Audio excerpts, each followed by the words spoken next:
Mhm. So, I mean, pretty crazy.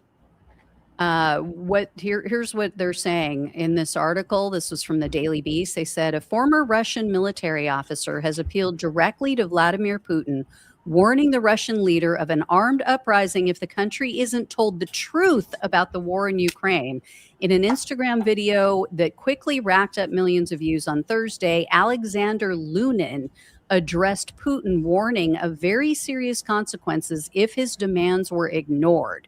So this guy is a 39-year-old father of two, and apparently he is saying that if the in the near future Mhm. he's not invited to go to Moscow to meet with Putin himself and speak with him, the there will be attacks on the Kremlin.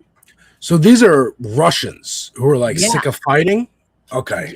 Yeah, well, I guess this guy was fighting, and Right. then apparently he got kicked out of the army or something like that, and so now there's this faction within the military that asked him personally to, like, deliver this message, and he warned Putin. He said, if anything happens to my family, Right. this will be the signal to launch this uprising. Okay. Well, So now that you mentioned this story, I do remember a few months ago, sometime mhm, last year, that there were rumblings of discontent throughout the Russian military. They're like, mhm, this is going on too long. yeah. Like we're not winning as easily as you thought, as you told us. Yeah, and And it's been 4 years. yeah, and they're kind of like, whatever city they're in, they're like, this is my Oop, almost. Oops. oops, sorry about They're that. like, sorry. They're like becoming warlords almost. Kind of like Mhm, these are my battalions. These are my troops. They follow me, and we don't trust you anymore. So you got right. to give us some assurances of how to move forward. And I guess now it's really breaking through because again, last time I heard about this was last year, and now you're Mhm, telling me they're directly threatening Putin himself. yeah, Wow. yeah, so I guess they went to this guy because of, because of the fact that he had gotten kicked out, and they're asking him to kinda be the face of this, Right. and he's saying, "People are pissed off, they want this to end, and like I said, if you don't end it, or at least, Right. tell the Russian people what the hell is going on, we're going to attack. Yeah. Like, we're done with this shit." I mean, I'm sure the sentiment has been felt for a Sure. long time now because of how many millions of people have died in Russia. Hmm. But I mean, to hear them, literally with their lives on the line, Yeah. knowing that, Openly defying Putin. yeah, That's I mean, big. this is almost unheard of, or That's it is big. unheard of, not Yeah. almost. It is unheard of Yeah. Anyone in usually Russia, who speaks against Putin is they're not around for long. Yeah, And we'll see if this yeah, follows in the same tradition or this is like, no, we're done with you. yeah. I've had a theory for a long time that this is the twilight of the boomers.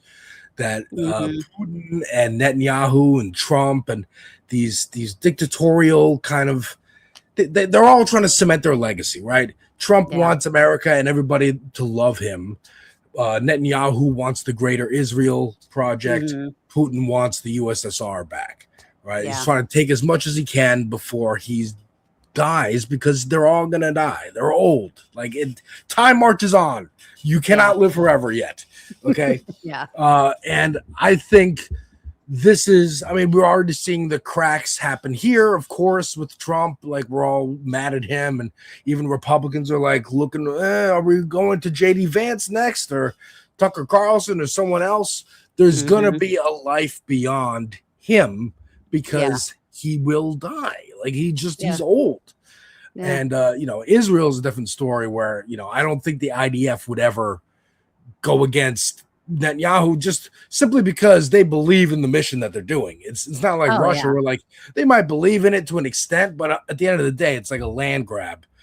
It's not like ideologically we want to ethnically cleanse all the former USSR states. Well, and I think what's very telling too about the public, in at least the majority of the people in Israel, is the fact that they don't go up against Netanyahu. They don't take issue, and their lives aren't on the line. You know what I mean? Like, it's not like Russia, where you will literally get killed for speaking out.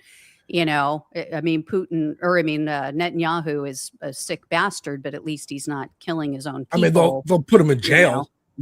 They'll put their own people in jail if they don't agree, and torture them and do all that stuff. Yeah. Now, we have some people trickling in. I think we should say officially, hello, welcome, folks. Hello, everyone. Gina had this great idea for Aunt Flo Fridays. Graciously invited me to be a part of it. So this is an idea that we're just gonna try every Friday and have a little like news wrap up of the week. So hello, Etch, hello, Natch. We got Todd, Dean. Hey, Dean. Dean, John Lithium. Rusty. We got someone, John from Australia. Yeah, all the way from Australia. In the house. Awesome. So yes, and I also figured out how to stream it to my channel too. So I'm also on Devil's Advocate Productions over on YouTube and Twitch. We're streaming everywhere. We're testing it out. We're figuring it out. I'm sorry, please. I think we figured out some of the technical stuff. Finally. So, Todd's from Alabama. Shout out Alabama. I got boys. Yeah. Take care of yourself down there in Alabama, Todd. Sure. It's like dangerous territory. You're in enemy territory down there. Sure. But you know what? Flowers can bloom there too, Todd. Flowers can bloom there too. Yep. So next up, what I want to show you is just more humiliation for Donald Trump. I don't know if you saw my show yesterday, but so DJT stock, which is the stock that's tied to his failing social media site, down to almost $6, like in the $6 range per share, when it was almost $100 a share when it first launched. Wow. So it was down to $7.03 yesterday. I actually have to check it again to see where it's at. It had, it exploded back up to like $7.35 today, but we'll see. I'll have to check it again. I got a funny thing about that. I actually was so upset in 2024 that he won again. Mm-hmm.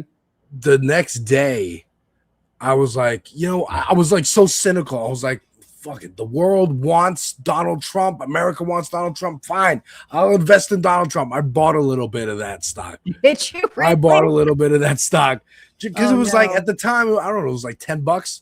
So I bought like 2 shares, $20 of it. Yeah. So I was like, I don't know, maybe this is the era of fascism and it'll last 1,000 years and it'll just keep going up and up and up. Like Dogecoin or whatever. Did you hold on to it? Well, it steadily went down over the last year or so. So at some point I sold it. But Dogecoin, I wish I held on because at 2024, it did spike again. So I could have made a little something if I held on to Dogecoin. But that also is going down, especially since Elon's not in the government anymore and Doge doesn't exist.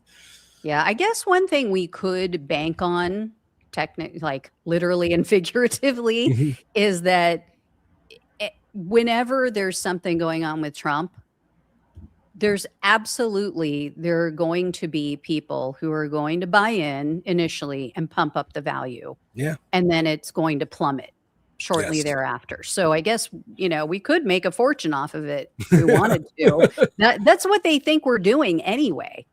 Like I see all these people talking about it and they're, oh, it's all these Democrats. They're short selling and blah, blah, blah. And they're all ditching it and it's like, do you honestly think that we are that obsessed with you that we're spending our time and hard-earned money trying to screw with you?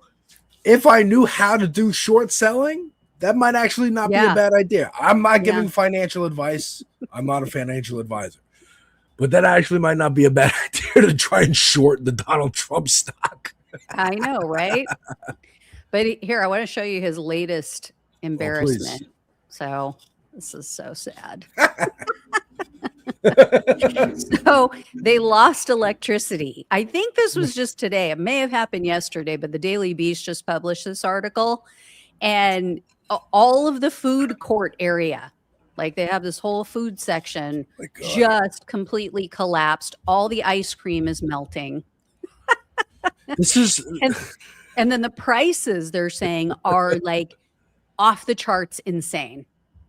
oh, of course. Yeah. Of course And it's $20 for an ice cream cone. yeah. Or And then whatever. yesterday, I don't know if you saw, again, in my video of his humiliation, people were literally walking out as he was speaking. So, Oh, you know, he had really? he kicked things off. I think it was on Monday or Tuesday. Kash Patel, googly-eyed Kash Patel, his girlfriend sang the national anthem. And then Trump was on right after her. And there was a bulwark. I don't know if the bulwark got it from someone else or they had somebody there, but somebody recorded people just streaming out like it was the end of a concert. And you That's could really hear funny. him still in the background droning on about, you know, we saved 600% on Trump. Is this RX at the same on event medication. as the food stalls? Or is this a different event? This is a different day. Okay. Yeah. Because He it's going loves on his all week. rallies, man. It's like a whole week thing. Oh, that's so funny. Yeah. So I mean, people were like, okay, I've heard enough. I'm leaving. And then I guess the crowd size is not really great. And you know, how we know for a fact that it's not good. Like I've seen photos and I've seen videos, and you always have to question, like, okay, was this taken in the morning before everybody showed up? Or, you know, could be like, sure. It could be manipulated, right? But how you know for a fact that it's poorly attended is the fact that he keeps posting about how great the crowd size is. That is how you know. Yeah. When a man keeps talking about how big their shoes are, that's how you go. Yeah. You know what? Have you seen how big my hands are? You seen my shoe size? Like, oh, okay. Little guy. Donald Trump loves, I mean, sometimes when I say the name Donald Trump, I'm like, oh yeah, it's Donald Trump. It's the real estate guy. It's the guy from the 90s who was in Home Alone and Little Rascals. He had the reality show. It just dawns on you like, oh yeah, we're in this stupid timeline where he's the president. I know. But he loves a crowd. That's his favorite. Like, that's why I think he did so well in 2015 and 16. It was kind of new to him, going in front of a big crowd of sycophants constantly cheering and laughing at every single thing he said. Sure, he's had board meetings where everyone laughs and claps at things he said. Sure, he's had meetings where people laugh and claps at things he said. But a whole arena? That's another level. I mean, as someone who tried to do stand-up a little bit, when you get one person in the audience to laugh at a joke, it's infectious. You want to keep doing it. Yeah. I get it. I get his addiction to this. But at this point, I mean, you want bread and circuses to serve your fans as the world is burning, but people can't afford bread and they can't afford the circus.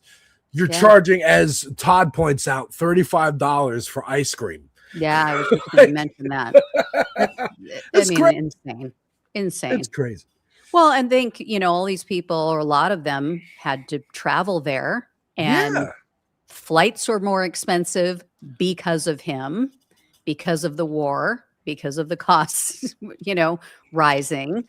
Accommodations are probably more expensive because it's this big Trump event, you know? So like, even the people, I mean, again, you think to January 6th, who had time off on a weekday to fly across, and the money to fly across the country to Washington, D.C., to go to what they thought was just going to be like a rally to protest like the counting of the votes for the election. And then to go break into the Congress and then bail themselves out of jail when they did get arrested. Like, it is. Well, I do know some of them were fundraising, like, Yes, Charlie because I Kirk did cover all famously. of the cases. So I do know, just based on messages and posts that were included in the, affidavits and all of the documents that were shared, for their arrest. A lot of them were fundraising. They were on Facebook asking friends and family, "Hey, Okay. I'm headed. I'm a great patriot, headed to DC to fight for our country in this election," and blah blah blah. So, Wow, a digital. I mean, GoFundMe really is like a digital tip cup. Hey, can you throw me some change so I can go yeah, protest the rightful counting of the votes? yeah. And yes, as Picklebell points out, 80 buses from TPUSA Hmm. were, I mean, yes, Turning Points Yep. USA, Alex Jones and InfoWars back when he owned it and it wasn't owned by the Onion. And I Yeah, think some the other people. Kremers, remember Kylie Kremer and her mother, and Yeah. they set people up, I believe, if I'm not Yeah, a lot of mistaken. people, Like, they funded this. didn't Ben Shapiro also fund I don't remember. stuff? He might have. I think I remember that he funded people going. I know Charlie Kirk did for sure. Yeah. Because I know he was very nervous afterwards when they were calling it an insurrection. He was like, I don't know what you're talking about. Yeah. We were just going to tour Washington. I don't know what you're saying. Yeah. And then the last bit of news I want to share with you. This is like, I don't know if you heard about this, but RFK Jr. just got busted big time for actually reaching out to libertarian candidates and encouraging them to drop out of races because they didn't want them to peel away, siphon votes away from the Republican candidates. And one of them got him on audio recording. So I actually have that. I'm going to play that for everybody right now. The next 2 years is critical for, an agenda that I would like to see. I don't want to be, I think, subpoenas for the next 2 years instead of improving America's health. So for me, there's an immediate pragmatic reason for this phone call. And the question for you is not whether a Republican is going to solve any of the problems that you're dealing with, that you're concerned about, or whether you may be able to solve more problems in a different position. And in going in and winning 3 or 4% of an election. So that's just, it's a break. I admire what you're doing. I admire your idealism. And, but, ultimately you have to ask yourself the same question I did. Is it more important for me to run as an independent, make a point, or could I make an agreement that puts me in a position where I can make a real difference in people's lives? That's all. There may be something as you want to do in the federal government where you think maybe you can do more for people there than having a symbolic run and getting the Libertarian Party on the ticket next time, which are both admirable goals. So it's a personal issue. If you want to work with us, I will be your advocate. But, I'm not saying this is going to fix the country, because it's not. The two-party system is broken. That's why, I ran as an independent. But, at some point I made a pragmatic choice that I'd be more effective doing this than completing my election. So it's the same question for you. Okay, I completely understand your logic, and believe me, I'm very sympathetic to it. But I'm also just a Iowa boy, and I really have no idea. Like I said, I'm obviously not going to get a cabinet seat. I have absolutely no idea what kind of opportunities in Washington would be available to me. I've spent extremely small amount of time in Washington, D.C. Yeah. Well, I can't go into specifics because, there's legal prohibitions about that. If it's something that you want to work on together, there's other ways that you think you might be effective. Like I said, I will be your advocate. Wow. Yeah. Wow. Yeah.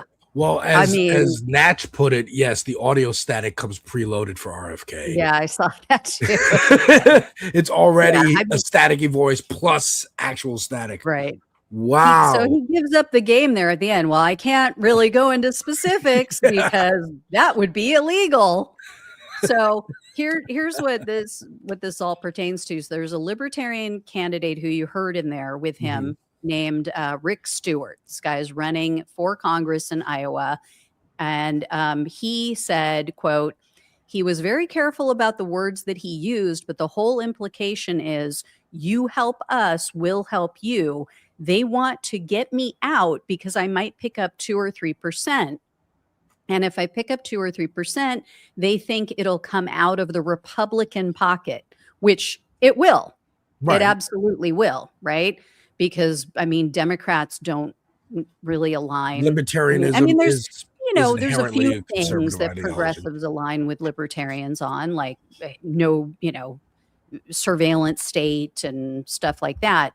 But but that's the name only. Like, scratch a libertarian, a fascist bleeds. Like, it's the same ideology. Yeah, I don't want surveillance. Why? Because I don't want anyone knowing all the CSAM material that's on my laptop. Like, I want to lower the age of consent laws. That's what libertarians are like mostly focused on. So and overall, it's interesting I disagree with them. That RFK is worried about a race in Iowa. Well, now Iowa here's the would be thing. Pretty solid red, huh? This is not the first one he called. Ooh. Yeah. So in this Washington Post article, they said he called another guy on June 8th, got another libertarian candidate in Iowa. So this is how, like you said, this is how freaked out they are right now. Yeah. That a red state like Iowa, corn-fed Iowa, might actually go for the Democrats this year. So they called this guy Marco Battaglia. And so Battaglia said this. He said, Kennedy, quote, leaned on me slightly to drop out.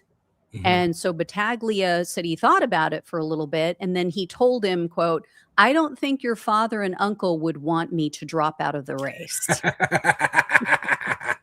That's really funny. So here's what went down. Apparently, there's a Trump political advisor. His name is James Blair. He's the one who put Kennedy up to this, allegedly. Okay. They reached out to him. They reached out to Kennedy. Neither of them have gotten back to the Washington Post. Government ethics experts said that this is obviously highly unethical, but it could also be illegal if they offered anything in return. Right. So if, in fact, they offered these guys a position, a cabinet position, if they offered them, obviously, money, but anything of value, hey, we'll, put your name out there for governor, or whatever. It could be prop anything. You up, yeah. And it would be illegal. So that's at the very least, it's a Hatch Act violation, which we all know now, that just doesn't get prosecuted anymore. It's like, doesn't even matter. We may as well just get rid of the Hatch Act. Yeah. As Pinkerbell says, crime is legal now if you're rich or Republican. Yeah. Like, it doesn't matter. But which is interesting because, first of all, how'd that audio get leaked? Was it the libertarian candidate who recorded it and leaked it I believe themselves. so. Yeah. Okay. Yeah. So then if they know they're recording it, they might, it's a weird first example that popped in my head. Like, who was it? Charlie Sheen's wife. Remember when he went on a rant about Jews running CBS? Like this was 20 years ago when he was on Two and a Half I Men. remember that. And the reason he got fired. Like if someone's recording it, they know they're recording it. They know the other person doesn't know. So they might ask questions like he does, where like, hey, like I know I'm not going to get like a cabinet position, but like, what are you offering? Because it could sound like he's fishing for like, hey, what are you going to give me? But if he's recording it to then leak this and release this, he might just be going like, hey, can I get him to say what he's going to offer? Because then that would be a violation. And even RFK knows, in the midst of his snake wrangling and animal carcass playing with self, he knows not to say, well, you know, we got to be a little vague. I can't really get into the specifics here because of, you know, legalities of those pesky laws that exist still. But that is very interesting. The candidate definitely recorded it. I don't know if he's the one who outed it to the Washington Post, though. Okay. So, yeah. Interesting. Very interesting. We know they're worried. We know they're worried. It's very interesting that they're worried about Iowa. Now, we know Iowa is like the state you go to initially to run for president. Right. I don't know why. Do you? I think it has to do with the Electoral College, something like that. But I do know that after the New York elections on Tuesday night, on Wednesday morning, Trump said, "Stop everything. Like, I don't care."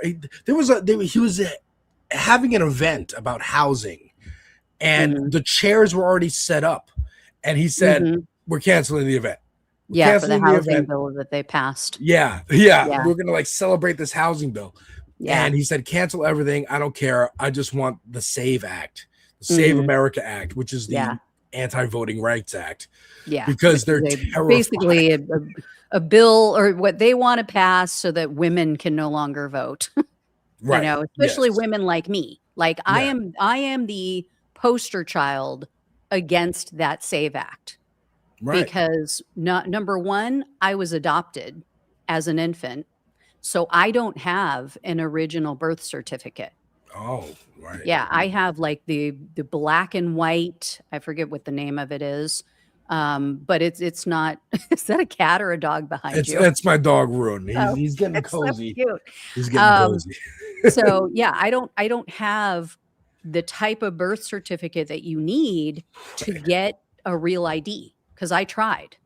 I went down, brought what I have, and they're like, yeah, we need a birth certificate that has a certain like code on it, like a certain set of numbers and letters. And so I was like, okay, well, I don't have that. And I was born in another county, which is, you know, like hour and a half, 2 hours away on a good day without traffic, you know? Yeah. So if I have to go get one, and I don't even know if they would even be able to give me.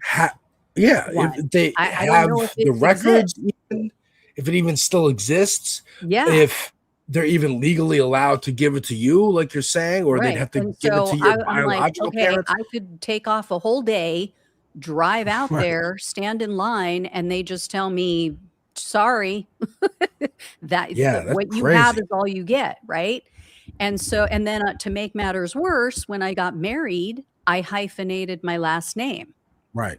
So nothing matches. And that's the whole language of the bill, right? Is they want your name now has to match the name on your birth certificate that has the correct code on it. I don't think they spell it out in the bill. I think what it is they say, okay, the only way you can vote is you have to have a real ID.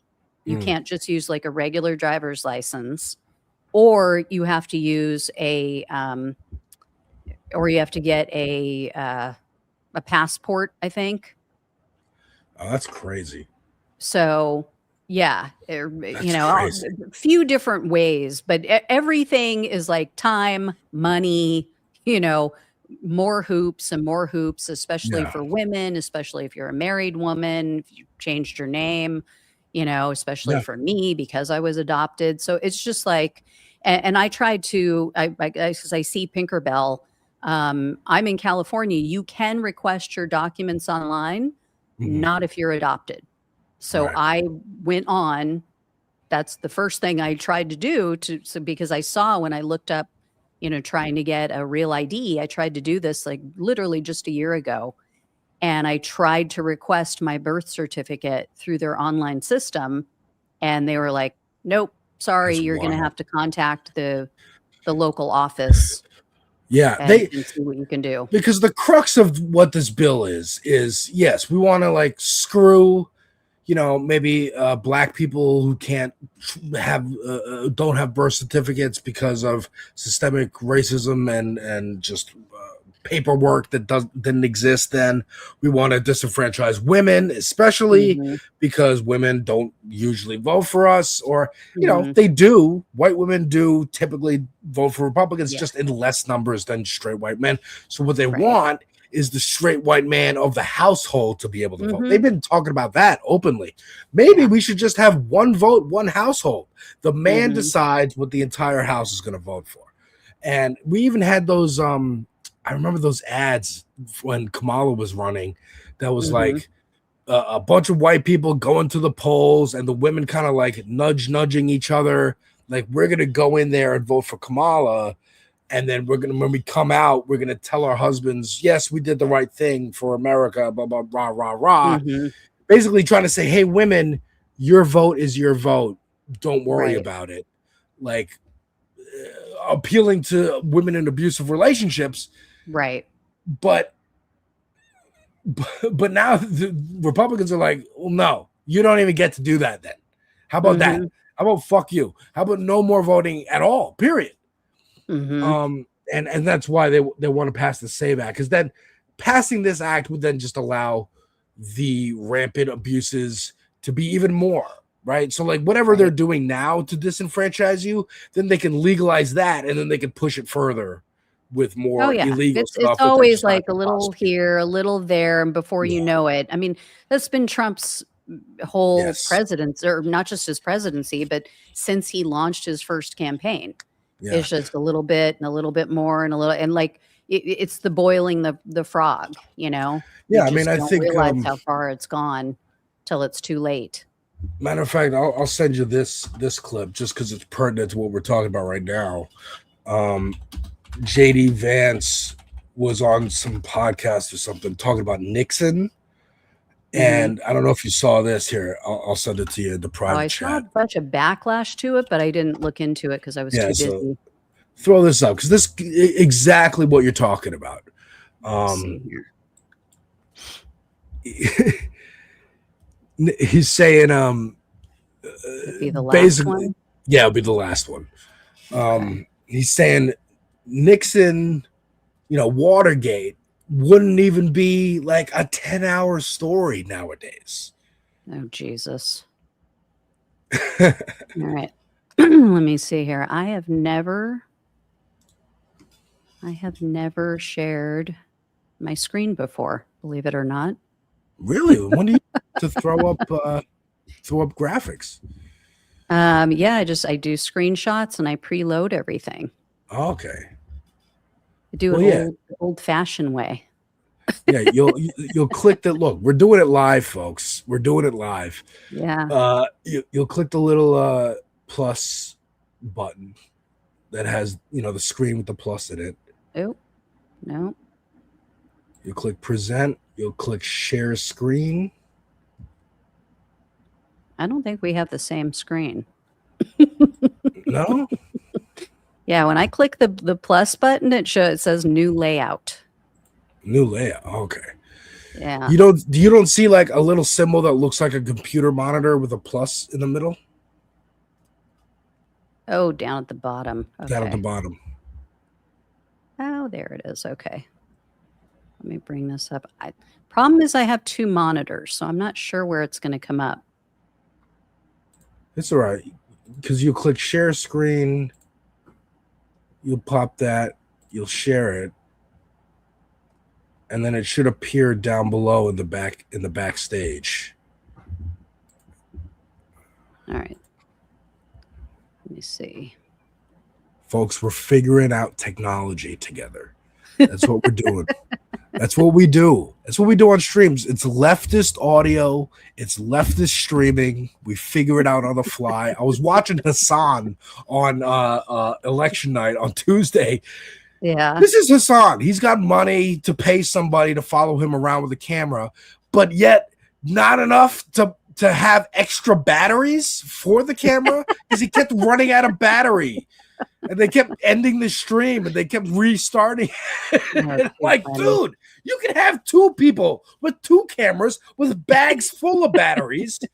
And when one runs out, you switch to the other camera, you charge the batteries. I've been on film sets. You can do this.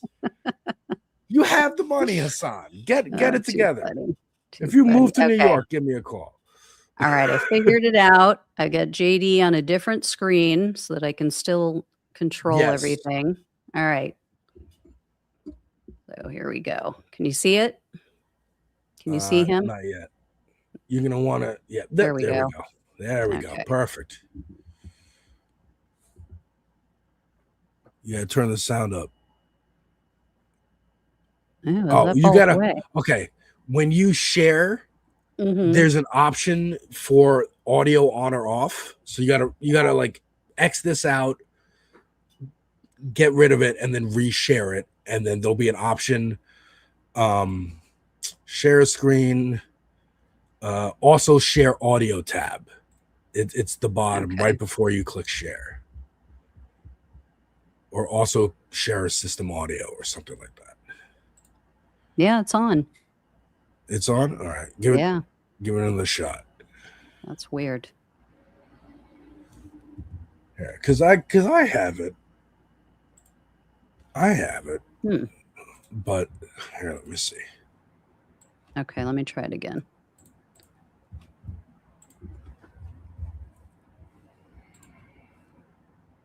Check. Can you fly with that many batteries? I don't know. Especially if your name is Hassan. They might freak out. You're a Muslim man who's already considered a terrorist now in our country. Okay, let's try this again. There we go. Okay, see, it sounds exactly the same. It is low, but we can hear it though. Doing a bit of a renaissance, but I think deservedly so. As I joked with Robert backstage, if Watergate happened tomorrow, it would be like a 12-hour news story. Like, the idea that it would have taken down a presidency is crazy. And by the way, if you look at the story of how the deep state took down Richard Nixon, it's not all that different from what the same groups of people, the same institutions tried to do to Donald Trump in the first Trump administration. There is a Okay, so folks, I know the clip is quiet. You can end it there. Get rid of babyface couch fucker. Yeah. He's basically saying if Watergate happened today, it'd be a 10-hour story. It's ridiculous that it would take down a president. And then he says, if you look into how the deep state actually took down Richard Nixon. Yeah, I heard that. Saying it as a matter of fact, that it was this nebulous, vague Illuminati who took down Richard Nixon for no reason, just because they didn't like him. Have you ever seen, Gina, I think it was on Showtime miniseries called The Loudest Voice. It was about Roger Ailes. Yes. I love that. It was fantastic. A scene in that miniseries. That's when what's his name? The dude from Gladiator plays Roger Ailes. Russell Crowe. He does a great job. A scene in that movie where it's the time of Nixon. They're watching it on TV, and they're offended that Nixon is resigning. They're like, this shouldn't have happened. He didn't do anything wrong. Yeah. This is an attack by the liberal media. And this is the ethos of the Republicans. Not everyone agreed about Richard Nixon. Not everyone agreed about civil rights or voting rights. Right. Not everyone agreed about the Civil War. And some people wanted to keep fighting. And they have been. They have been. And now that's where I mean, they're still flying. They're still flying their flag. They're still flying their flag, and they're still trying to fight. And now JD Vance is outwardly trying to do revisionist history on Nixon and go, it actually wasn't even that bad what he did. And exactly to your point that you were making of why I even wanted to show that clip in the first place. It's the death by 1,000 cuts, just a little bit here, a little bit there. Also the fire hose of information. It's too much. Scandal this way, scandal that way. Which one do you focus on? Yeah. It's too much to even to pinpoint. And therefore now we can get away with whatever because there's too much for you to focus on. There's too much for you, too many lawsuits for you to sue. It's the same kind of mentality that like Facebook has or Uber or DoorDash, where I'm just going to create an app on my phone as a college student, computer sciences guy, and oops, I just created an entire taxi industry. But I'm not going to call it a taxi industry. I'm going to call it an app. And so I don't have to go through any of the regulations of creating a taxi industry, classifying employees as employees. They're users of my app. If they happen to make money, good for them, but they're just using my app. I'm an app creator. I'm not creating a national taxi service, which is what Uber did, or creating a national delivery guy service, which is what DoorDash did. It's what was the tech ethos of break stuff and ask for forgiveness later, because if you break stuff and people like it, then people like it. It's here. It's too late. Now everyone else has to adjust to you being here. If you ask for permission, they can say no. Right. It's also a very like rapist mentality in general. Also, which also goes into the ethos of the Republicans. It is a little rapey.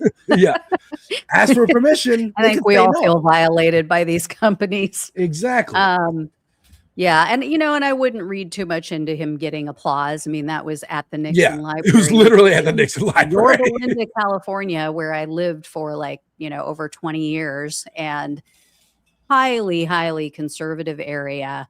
It's gotten a little bit better. There are a little more, a few more liberals there lately, but it's and Orange County in general, Orange County. I think the last time I checked, Orange County did go slightly for, and overall Orange County has gotten better as well, but it did go for Steve Hilton. Oh, yeah. Which, by the way, I don't know if you saw this or if you saw my reply to him, but Steve Hilton posted this bullshit over on Twitter about how, gas prices on Monday in California were over $8.50, blah, blah, blah. And I'm like, what? That is absolutely 100% verifiably false. Not in a million years. And so I looked it up, just to see what the average was, because I'm thinking, well, maybe Los Angeles. Los Angeles is always more expensive than Orange and Riverside and, everywhere else. No, it was in the 550 range. And he was in Texas at the time filming a video and showing how it was only like $3.59 in Texas. And it's like, okay, well, first of all, guy, it was I believe down closer to the $2 something range before Donald Trump started this asinine and illegal war. And second, you're just flat out lying. You are just flat out lying. Yeah, but that's the same ethos. That's the same. Because it takes, there's another phrase that I like. In the time it takes a lie to travel around the world twice, Yeah, the truth hasn't even gotten its The, shoes right, on yet haven't or socks exactly. on yet or Yes, something. yes. Yeah, It's so much easier. I could just lie, and people will, and the story will get picked up by Breitbart and Daily Caller and Daily Wire, and then they'll be talking about it on Fox News, and then MSNBC and CNN will feel the need to respond to it, and then that's the narrative. They just set the narrative. They just set the narrative by lying. Oh yeah. But we can also set narratives. We can set narratives by telling the truth. We could if we were any good at it. I mean, progressives are, but there's some people who are good at it. And I think we should maybe transition to that. Let's play. Can you play for me the Hassan Deborah Messing clip? Let me find that one. It's the second one I sent. Oh, okay. All the way up there. It should say a queen in yellow. Oh, I see. Yeah. Okay. Because yes, we had an election here. Actually, I think there were elections across the country, but here in New York, the DSA, most of the slate won. Most progressives around the city and state won. And if they didn't, even in the losses, there were closing of the gaps. I like to point out to Lindsey Boylan, who I went and canvassed for, and who showed up on my show a couple times over on this space. But I have a couple interviews with her on the space and Devil's Advocate Productions. She ran for the special election for the city council. That's what I was canvassing for. She lost that election and then decided, you know what? I'm not going to continue running for the actual primary, which was on Tuesday. So she stopped her campaign. She wasn't campaigning. She wasn't barely tweeting. She closed the gap. She was still on the ballot though. And so when I went to vote, I was like, oh, cool. She's still on the ballot. Let me vote for her. She actually lost by less on Tuesday than she lost a few months ago in the special election. And she didn't even campaign. So even someone who wasn't campaigning, and people who knew just name recognition of like, oh, that's the woman who stood up against Cuomo. She did better without even campaigning. Wow. So it really was like a wave of like the Mamdani momentum. Yes, the Knicks also just energizing people and whatnot. And just people wanting to be a part of this moment. It is just an anti-incumbent, anti-establishment moment right now. Yeah. I think, and here's the thing, here's why, and I obviously mainstream media, sometimes purposely, sometimes just because of their own ignorance and hubris, don't understand what's going on. I think people had a real awakening, even on the left, watching what Donald Trump has done over the last 18 months. And I don't mean that in the way mainstream media means that. I mean, people saw how much he was able to accomplish. Yes, it was horrific. Yes, it was, the majority of it was just appalling and ruthless and vicious and evil. But people on the left are going, wait a minute, you're constantly telling us you can't get anything done. Oh, we can't do this. We can't do that. It takes an act of Congress, literally. Oh, we have to wait. We don't have enough votes. We don't have this. This isn't aligned. The stars aren't aligned with Pluto. All these excuses. And yet they see Donald Trump come in and he's just like a freaking, I don't want Muslims here anymore. Closed it all off, arrest them all. I mean, he just like, I'm going to do this and I'm going to do that and I'm going to sign this executive order and I'm going to make this happen. I'm going to make that happen. And then people on the left are going, okay, well, why can't Democrats do that? Yeah. Why can't they do that for good? Why can't they use that superpower, apparently, the bully position to just steamroll and put things in place to help us? To help average, hardworking Americans. And there is no reason other than the fact that they just don't want to do it because it will piss off a lot of their corporate donors. Right. And so I think people are looking at this and going, yeah, it actually can get done if you just have the will and determination and you're not bought and paid for. So you guys are full of shit. And the only other alternative we have right now are these crazy leftists, these crazy commies, Yeah.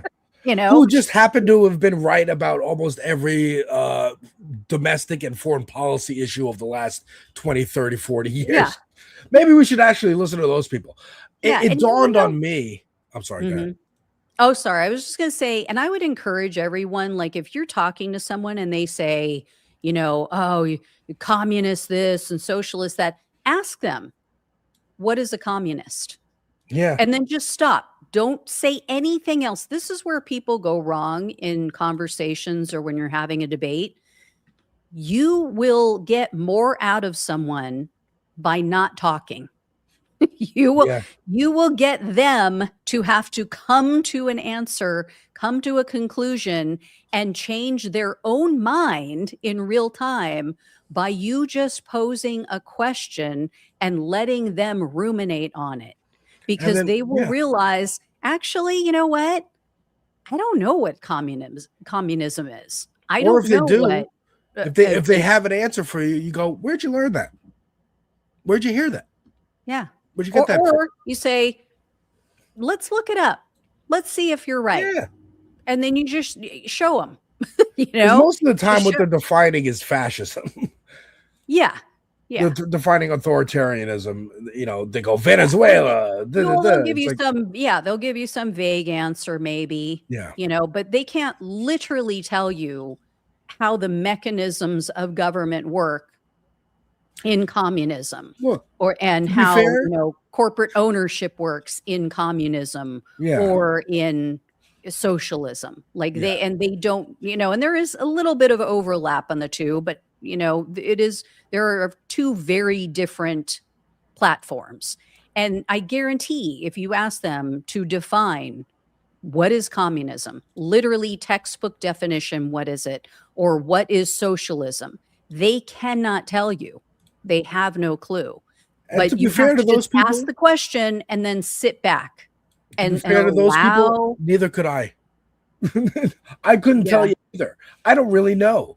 I don't really know what the slight differences are between communism and socialism, and I don't care. I like the policies. The top line difference is who controls the corporate interests, not corporate interests, but who controls companies and corporations throughout the means of production, the state, throughout the country. Right. So, you know, in communism, everything is owned and controlled by the government. There is absolutely no individual ownership of anything.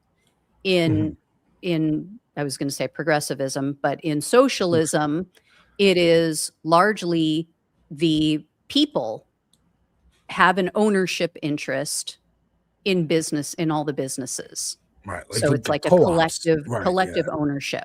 Okay. Right. Now the government can, and in some cases does, kind of step in and control and handle disbursement and, you know, direction of some of the companies. But in communism, it is 100% all controlled and owned, you know, just like China. Think of China. Okay. Nobody personally owns a corporation in China. It's a communist country. Is that true? Yeah. Because I mean, they forced TikTok to be sold, right? But like China didn't own all of TikTok. It owned like a stake in it, well, or like a percentage of it. That's the thing. Like they try to make it out like, oh yeah, no, it's up to the company. You know, it's all owned and controlled by the government. I mean, you don't put a foot out of line as a business owner without the approval of the Communist Party. Okay, without interesting. The approval of I didn't know. Yeah. Well, you know, you're not allowed to do anything. Like you could not just sell your company to an American in China. Okay. Well, I mean, again, they did sell TikTok to Larry Ellison. Well, they broke off a part of it. And again, you have to get approval. Right. From the government. Okay, interesting. Yeah. So, but in socialism, it's more that, you know, we, the people, would all have an ownership stake, basically, we collect, everything is dispersed and fair. And so, yeah. And then there's the break with democratic socialism, which is more, just like it is now, everybody owns their own companies and corporations. And, we, the people, don't have a stake in, Bob's Plumbing down the street. Like, we're not owners in the company if we work for it, but the government provides a certain social safety net and makes sure that everyone is taken care of. Everyone has their basic needs met: health care, child care, paid time off, sick leave, maternity leave. Right. Yeah. So, I wouldn't mind a little bit of communism. I've had this idea of Amazon, how Amazon started as an online book retailer and then somehow became online version of like Walmart, but also a movie studio and also a music platform and also a streaming platform with Twitch. Like, it just kept buying the competition or destroying them. And I wouldn't be, I think that, definitely we need anti-monopoly rules for sure. Yeah. To break these up, but I wouldn't mind the government being like, look, Amazon, congratulations, Mr. Bezos, for creating a very well-oiled online store that rivals even the USPS. Guess what? We're taking that from you now. You can have a movie studio and a game studio and Twitch and music. You can be an entertainment industry. We are going to take over your website, Amazon. It's going to be the new U.S. Post Office website where you go to U.S. Post Office. It looks just like Amazon. You can go to all the stores, fill up your cart, buy whatever it is, get it delivered. But now all those Amazon employees in the warehouses, they're all official government employees of the post office. They get health benefits. They get breaks where they can actually pee and go to the bathroom instead of peeing in bottles. And they get benefits and fair pay and all that stuff. Like, I wouldn't mind a little bit of that communism going on. But yeah, if we want to play this clip from Hassan, which was retweeted by Deborah Messing, who has been losing her mind. Oh, is she like an MSNBC lib or something? She is. Israel broke her mind. She's a Zionist. Yeah. That's right. Yeah. So yeah. Okay. So check this out. This was from the live stream that he was doing on Tuesday during the election. Okay. And as it was happening, I knew somebody was going to freak out. I didn't know it was going to be her. Okay, let's see here. There you go. Richie Torres, I know you won tonight. I didn't even look at your race. You probably won, you piece of shit. Remember, I was coming for you, but you got lucky this time. But I'll see you in 2. I'll see you in 2, motherfucker. I know you stopped talking shit. I know you stopped talking about Israel, Richie Torres. What happened? I'll see you in 2 years, motherfucker. Just wait. Richie, I'm coming for you, Richie. I'm coming for you, too. This is our city. You can be sweet. Sit on that fucking seat for the next 2 years. So just pause it and leave it up. Too, Richie. Okay. I hope you remember that. So he's saying Richie Torres was going to get primaried. Zoran went to the DSA and said, not right now. Not right now. And that was a controversy a couple months ago. After this big win here in New York, I think we all understand the strategy there. We're not going to don't start a big fight before you've actually proven that you can govern. He has like 100+ days in office now. Potholes are fixed. We got universal child care. He literally yesterday just got the rent freeze that he promised 2 days ago on the 4th anniversary of Dobbs being overturned, Roe v. Wade being overturned. Him and Kathy Hochul have expanded I actually have it pulled up here. The New York On the anniversary of Dobbs' decision, Governor Hochul and Mayor Mamdani announced major expansion of the abortion access hub. So New York has an abortion access website where you can get resources and find, your local providers, stuff like that. Uh-huh. They've now expanded this to be nationwide. So if anywhere in the country, if you need help getting healthcare as a woman, then you can go to New York's website and they will show you locally wherever you live. And help you do that. So again, just doing good governance is all he's doing. It's not even spectacular. It's not amazing and groundbreaking. It's just decent, good governance, and people are freaking out. And now Hassan is, he's like, hey, we backed off of you, Richie, right? And now, but in 2 years, you're up for election again. So we're coming for you. And Deborah Messing, her brain has been broken, is going to threats against a government official. Oh, trying to tag the FBI, trying to tag the new NYPD. I mean, who needs MAGA when we have libs like this? With Democrats like this, who needs Republicans?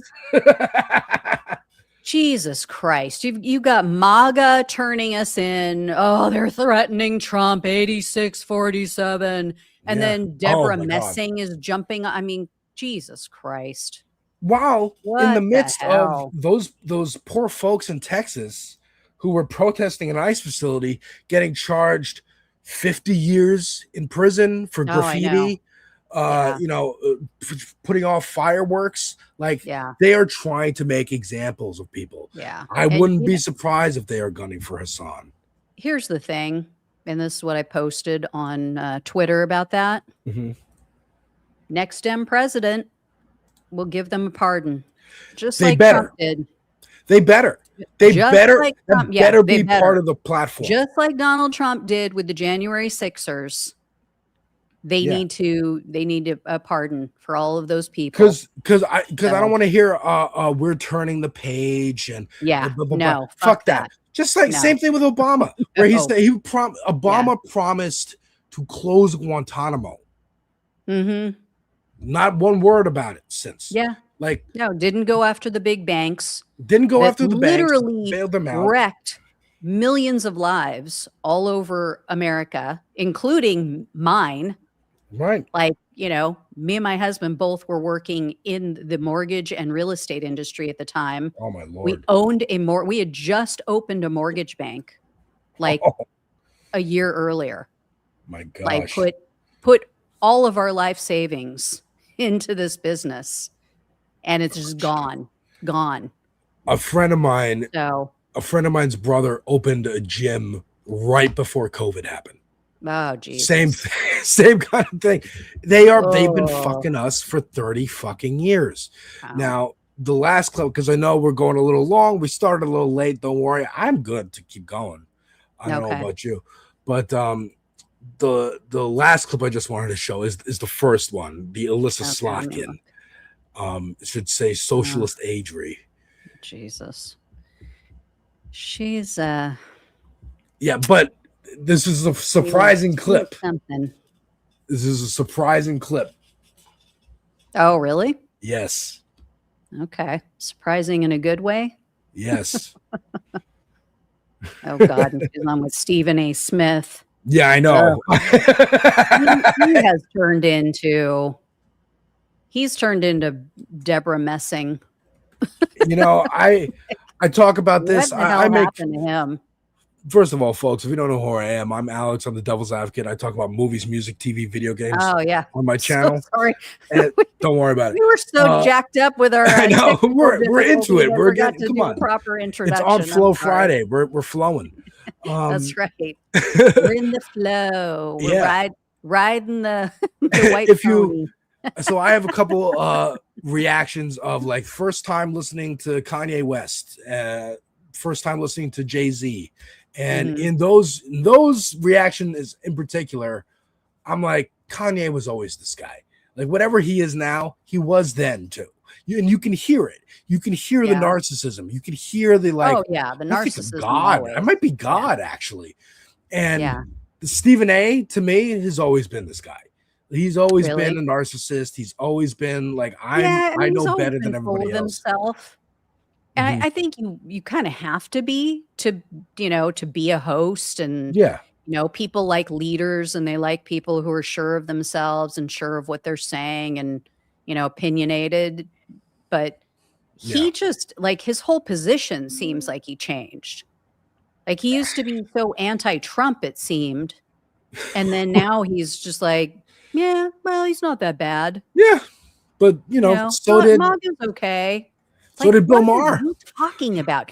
He's gotten worse since the first term in office, Remember and when- now you're like making excuses for him? Remember when Bill Maher got sued by Trump for calling him like an orangutan or something? Oh yeah, I remember. Like Yeah, years I remember ago? something that went down. Yeah, Yeah. And now Bill And Maher's now like, I don't yeah. know, man. I think maybe he's all right.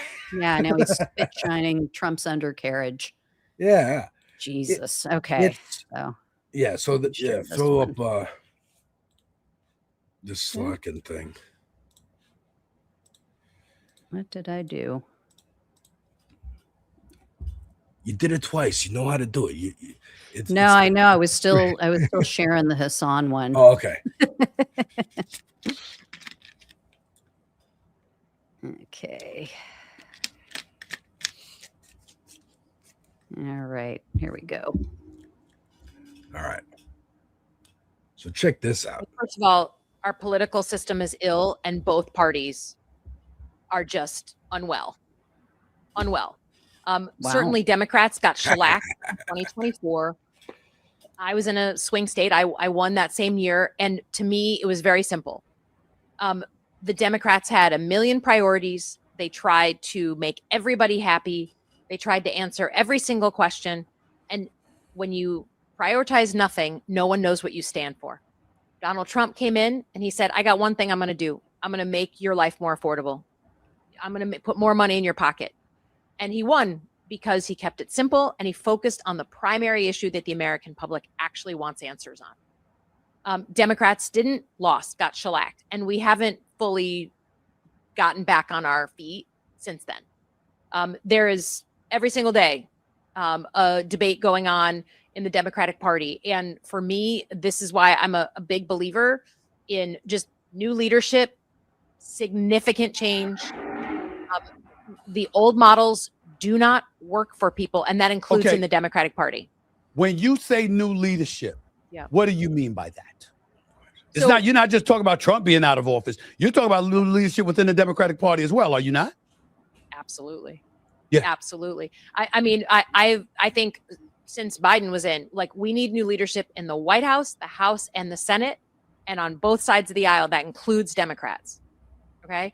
And I think we have literally found ourselves in a situation where we just don't have people who understand the moment and understand what leadership means. That you chart a course and you explain to people, how are we going to get from this dark moment to a better place, instead of just circular firing squad, right.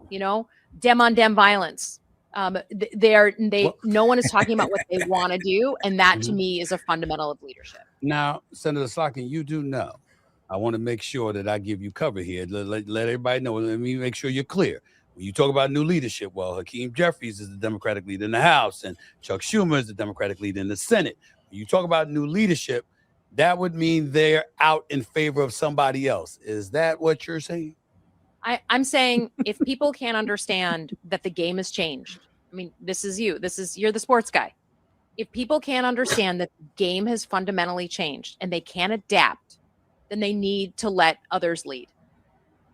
Wow. Isn't that amazing? Now that and I also don't and both. Sorry. I'm sorry. Let me remove this. You also don't. She had her ass handed to her. I think you and I talked about that on Breaking Points. Oh yeah. over her support of Israel and not being able to explain what Israel does for us and why we are, pledge our fealty to them and do their bidding and allow a genocide to occur. What concerns me is that she's just being a typical politician. Oh, absolutely. She's just, Absolutely. reading the room, Yeah, watching as the focus Pinkerbell was saying, groups. she's not wrong, but it rings hollow when she doesn't follow it up Yeah. with a change in House of votes. I am not handing Yeah. it to Elise Slocking. This is not what's happening. I am saying she's a conservative Democrat. Mhm. This is where conservative Democrats are. They're Yeah. pissed. They're like, because even Or they're at least finally trying to- accurately calling out the issues in their own party. they don't mind getting beaten by Republicans. We've seen that time and again. Mhm. They love getting beaten by Republicans. Might be a Yeah. fetish for them. They hate getting beaten by progressives. Then they wake up. Yeah. Then they go, "Oh, there's a problem." So true. Then they, That is then such they a go, good point. "We got to Yeah. figure something out because Yeah. otherwise we're going to keep getting beaten by progressives and we're going to lose our party and we're all going to have to go join the Lincoln Party or the Republican Party or something else." And Yeah. I say good. I say Yeah. good, good, good. You should Yeah. be scared. I hope you keep talking about getting rid of Chuck and Hakeem. I think she's doing it because, of course, she's a self-serving piece of crap, like all of these establishment pieces of shit. She wants to be leadership. That's why she's saying we need some new blood. I'm not saying me, but I could be. I won in Michigan. It was a swing. But I just love that this is what this conservative Democrat is saying to this conservative radio show host, that we need to get rid of leadership. Yeah. And it means Chuck and Hakeem. It's not just Hassan pointing into a camera going, "Richie, we're coming for you. Hakeem Jeffries, we're coming for you." It's them going, because it's time. Because aesthetically, from an audience standpoint, I was talking with our good friend Lumen, fellow This Space host, on Wednesday night. Matter of fact, our entire coverage is up on This Space if you want to go watch that. It's 2 hours.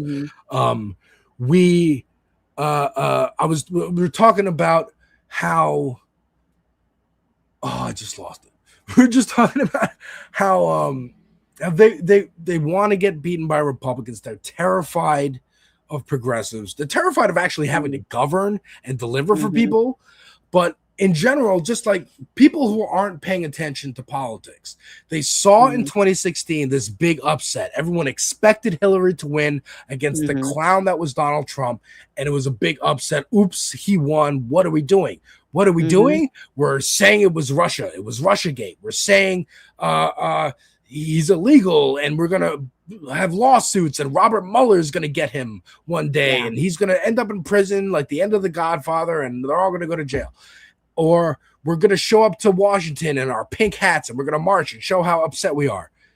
After 2024, there was none of that. There was no copium. There was no, it was just, I don't know, I guess we'll sell CBS to one of Trump's friends. I guess we'll, fire Stephen Colbert. I guess we'll do this. They capitulated, and whatever, pink hat wearing Democrat resistance libs were like, where's the resistance?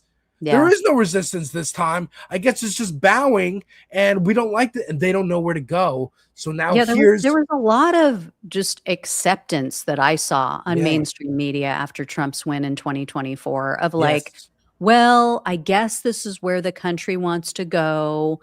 I guess this is what people really want. And, I mean, you even had, look at people like Carrie Underwood, going and singing at his inauguration and then telling all of us, well, it's time that the country all comes together. It's like, when do you ever hear that when it's about progressives? Right. No, when it's vote blue no matter who, unless that who is Goran. Did you hear James Carville's freak out this week about the progressives who won in New York? We need to split. We need to just break up these two divisions in our party. I can't be in a party with people like this and blah, blah, blah. Then get out, James. But yet, we as progressives are all supposed to accept it and bow down and kiss the feet when the moderate, MAGA light pretend Democrats win. Yeah. We're just supposed to be like, okay, yeah, we're going to get behind all of you and do our jobs. And you know what? I used to ascribe to that. Mhm. This is the funny thing. I don't know if I ever told you this story, but back when Donald Trump was first running, in 2015, I was at that time, I had written my book. I was speaking at a bunch of different vegan events. So I went to this event, and this was right after Donald Trump won.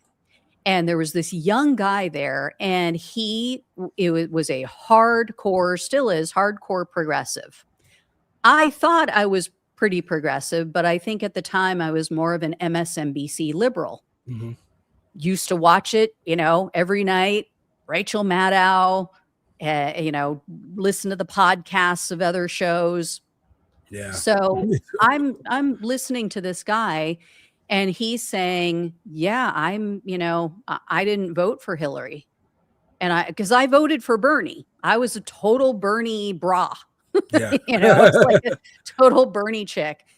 But I bit the bullet and I voted for Hillary because that's what you're supposed to do to keep the fascist out, to keep the crazy man out. Right. Well, he came up, he's talking with me and the other woman who spoke at this event. And, she also was a Bernie person, but she bit the bullet too, voted for Hillary. He goes, yeah, I didn't vote. I just didn't vote. And we're like, what are you talking about? Why would you do that? Like, now he's won. He's like, look, in my mind, the only way to get change in this country is to show the Democrats that we're not going to just vote for any person that they put up, whether or not we agree with them and whether or not they're much different than the Republican. Gina, give me 1 second. I have to hit the bathroom real quick. I'm okay. sorry. I'll keep telling the story. So for you you guys watching, I'll tell you the story. So I was just appalled. I thought, oh my God, this guy just handed him and his friends who, they just handed us Donald Trump. I mean, what is he thinking? But I was polite to him and I heard him out, and he was saying, I just don't think that change is ever going to come as long as we keep just going along to get along. And we kind of have to just light the whole system on fire. I thought this guy was out of his freaking mind. I thought he just did this to us. He just ruined the country. This is his fault. But we kept in touch, and he started a progressive group on Facebook, and I joined.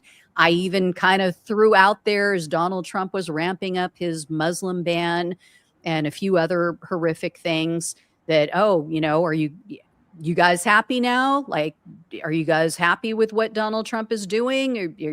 Are you still sure that you shouldn't have gone out and bit the bullet and voted for Hillary Clinton?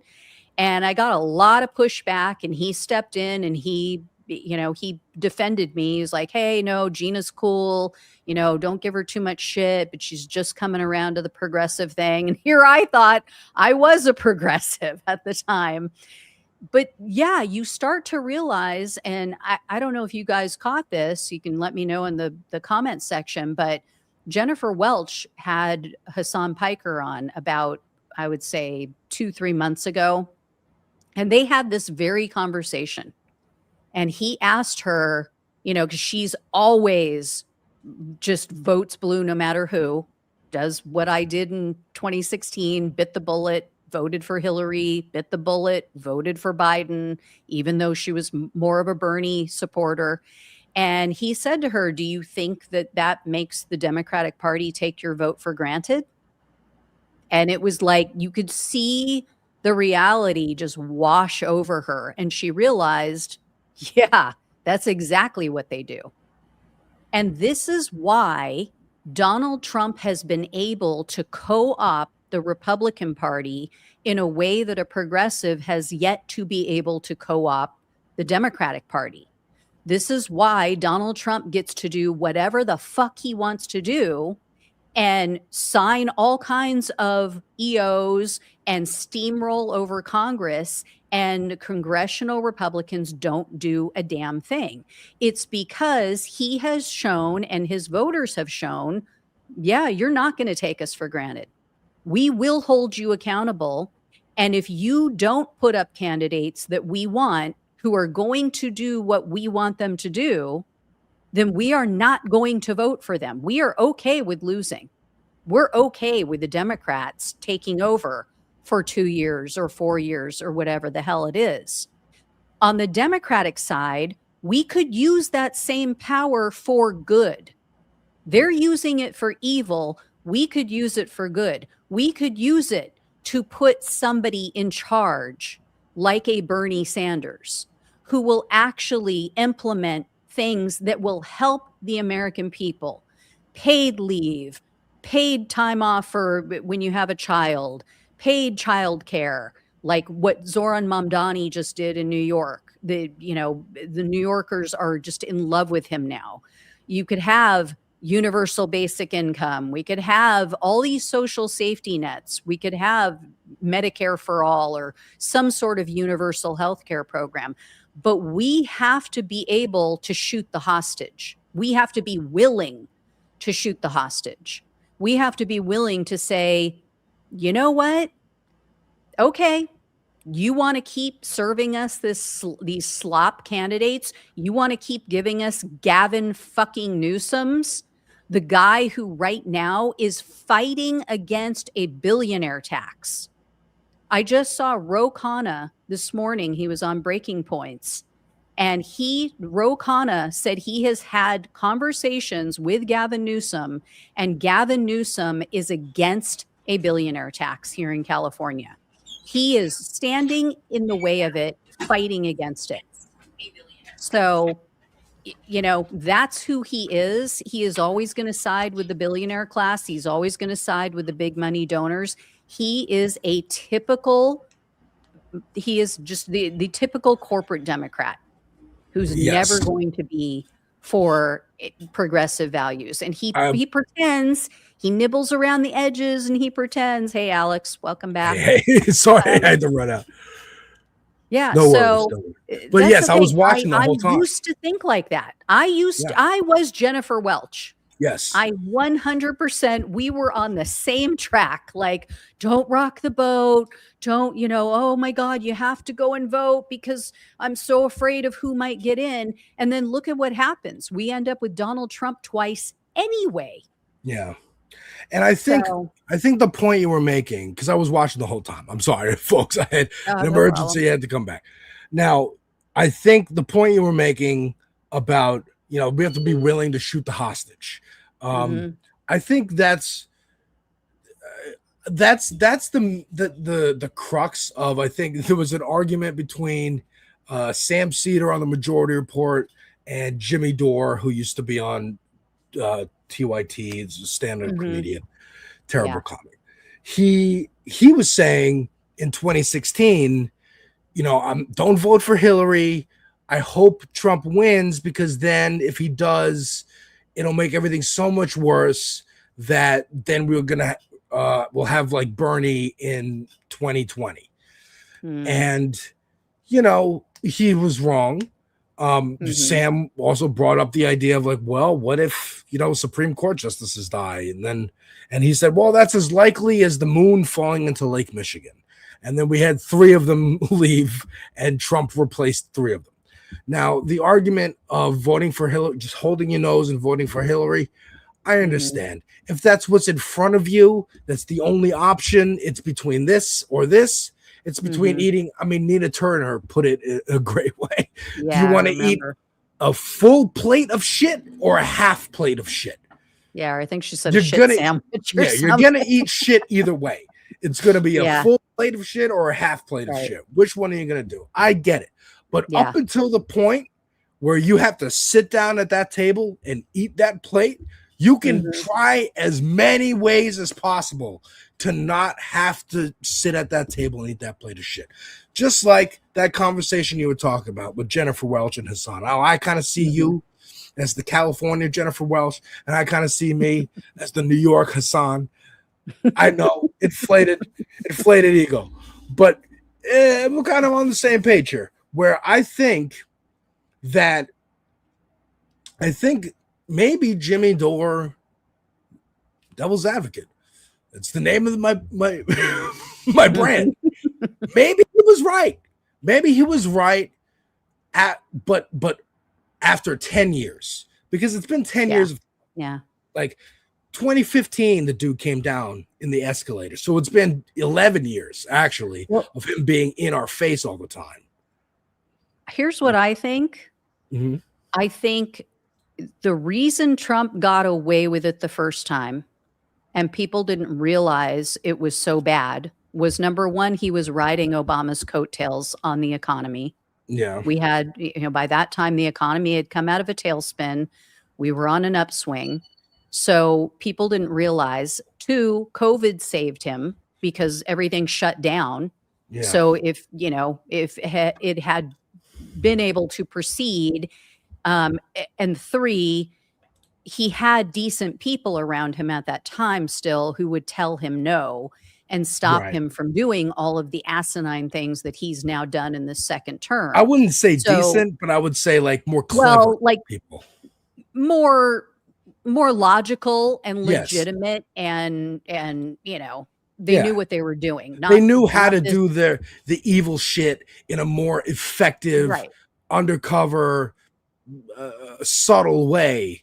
Yeah. So it's not as blatant as Elon literally walking into a government building and unplugging They weren't willing to stuff. let him just do evil and illegal things. They weren't willing to just let him burn the whole thing down, upend the entire global economy on a whim. They were willing to stand up to him. They understood enough and were knowledgeable enough to know, if he does XYZ, it's going to lead to catastrophe.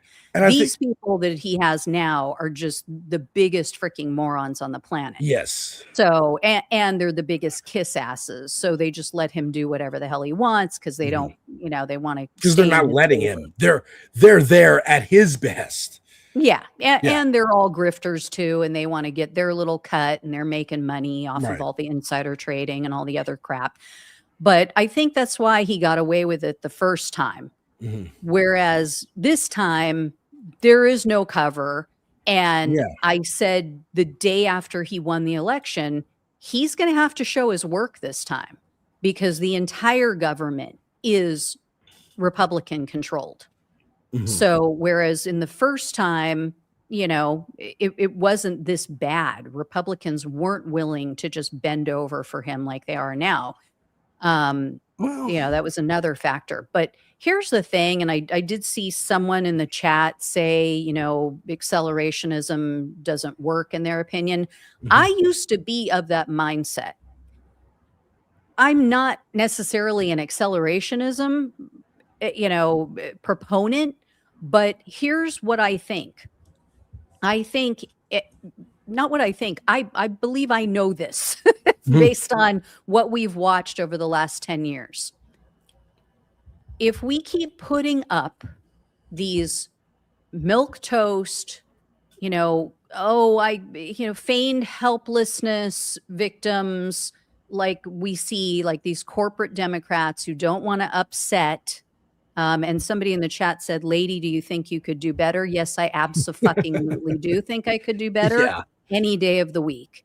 Any fucking day of the week. I would do exactly what Donald Trump has done over the last 18 months, but I would do it for you. I would do it for the American people. I would do it to help people, not hurt people.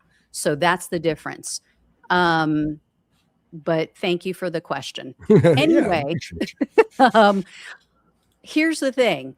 These moderates and these corporate-owned Democrats do not, thank you, Pinkerbell, Gina 2028. So they are making the issue worse.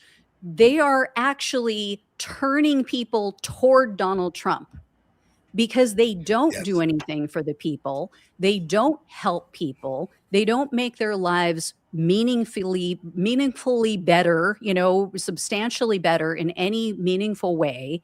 And so what ends up happening? People get more and more desperate and they are willing to go for the fascist.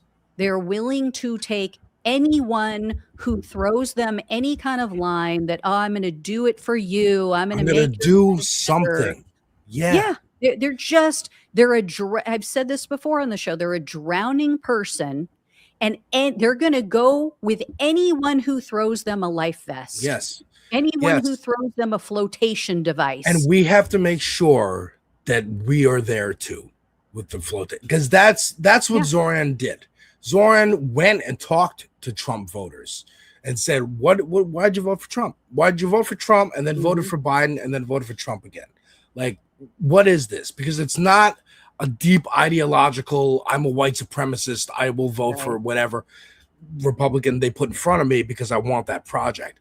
It's, you thought he was going to make your life better. Why? What did he say that resonated with you? And he took that advice and he goes, okay, well, it seems to be like Elisa Slotkin said there, Trump addressed a problem. He said, things are not affordable. And the whole time in 2024, the Democrats were going, it's fine. Don't worry about it. This is still left over from COVID. It'll be okay, blah, blah, blah. They're working for the corporate donors. Now, no one should have believed Donald Trump because of course not, but people are desperate. Like you said, they're drowning. And when you see, I mean, one of the starkest differences for me was seeing what they were, even in the first term, during 2020, Trump was kind of doing this and doing that and getting it done, whatever his agenda was. But then Biden gets in, and one of the first promises was student debt. It was student debt. It was raising the minimum wage. And they said, well, the parliamentarian said we probably can't do this. And the parliamentarian is not an elected official. It's literally just a person who like advises whether a bill might be able to get through or not. And they said, well, they said it, so we can't raise your wages. Sorry. And if you contrast that with anything Trump has done in the second term, if you contrast what George W. Bush did in his 2 terms, they started 2 wars because Donald Rumsfeld and Dick Cheney and George Bush wanted to. They just wanted to. They wanted to get, I mean, Bush, you know, there's theories that he wanted like vengeance for the Gulf War. They wanted to finish what they started there. Of course, Dick Cheney had like Halliburton and like mercenary companies that he was invested in and stuff. They wanted oil. And then Obama gets in and, we can't codify Roe v. Wade because that would be too complicated. We can't fully get a single payer health care. We can do the Mitt Romney plan for Massachusetts, a Republican plan. They're constantly trying to compromise with people who don't want to compromise with them. And then what happens next? Trump gets in 2016 and they get rid of fucking Roe v. Wade. They get rid of fucking everything that the Republicans have been wanting to do for 40 fucking years. And then Biden gets in. And for those 4 years, did it even feel like there was a different president? Or did it just feel like a calm after COVID? And then here's the ramp up again in 2024 of Trump. It gave them time to plan and have Project 2025 laid out for them to hit the ground running when they won again, because they knew they were going to win again, because Sleepy Joe Biden isn't fucking promising anything, is still running, isn't promising anything, and there's a genocide going on, and he's not doing. He's saying we need to send more money to them. There's more. I mean, Tupac said it. You got money for wars, but you can't feed the poor. Simple. Yeah. I always say they have money to kill people, but not any money left over, or they refuse to allocate money to save lives. Right. So it's a simple. It is much simpler than a lot of people want it to be, because they want it to be complex. They want it to be at least Slotkin, like, well, you know, that's just in New York, and we can have different kinds of Democrats. We have a big tent. They keep talking about this big tent, but the tent doesn't include DSA people. You got people like James Carville saying, I don't want them in my tent.